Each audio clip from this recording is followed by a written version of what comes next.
wabarakatuh. Bertemu dengan saya kembali, Nur Eka Susilawati, Guru Biologi SMA 1 Cicalengka.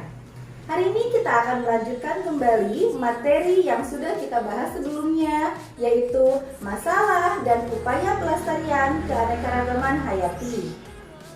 Nah, perlu kalian ketahui, dengan adanya keragaman di Indonesia, flora dan fauna mengakibatkan adanya ancaman untuk kelestarian flora dan fauna.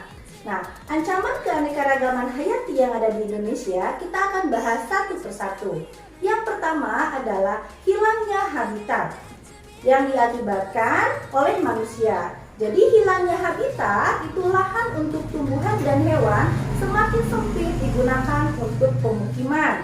Yang kedua adalah pencemaran tanah, air dan udara. Zat pencemar atau polutan adalah produk buangan yang dihasilkan oleh aktivitas manusia itu sendiri. Pembahayaan dan penggangguan rantai makanan dan keseimbangan ekosistem mengancam keadaan flora dan fauna di Indonesia. Nah, selanjutnya yang ketiga adalah perubahan iklim.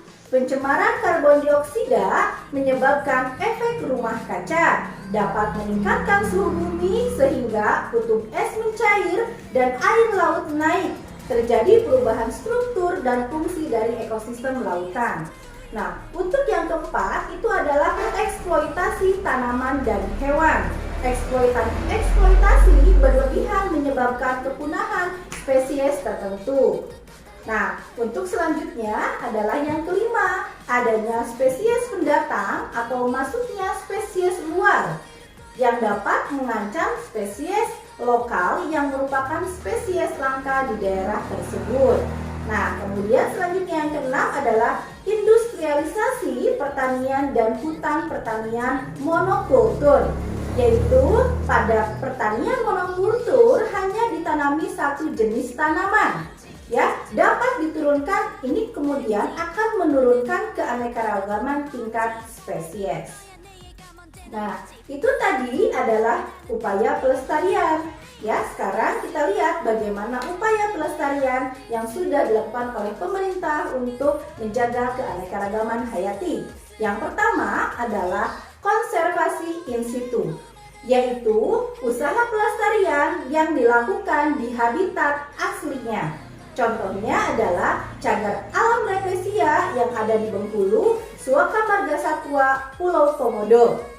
Nah, selanjutnya adalah konservasi ex situ. Di sini konservasi ex situ itu usaha pelestarian yang dilakukan di luar habitat aslinya. Contohnya adalah taman safari di wilayah Puncak dan Kebun Raya Bogor.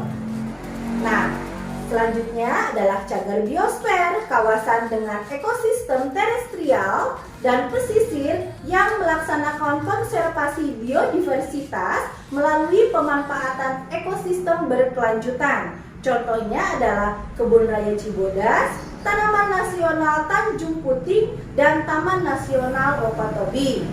Oke, demikianlah materi tentang keanekaragaman hayati atau biodiversitas di KD kedua kelas 11 kelas 10 ini. Setelah itu kita akan masuk ke materi selanjutnya pada pertemuan selanjutnya. Jaga kesehatan, tetap semangat belajar di rumah. Wassalamualaikum warahmatullahi wabarakatuh.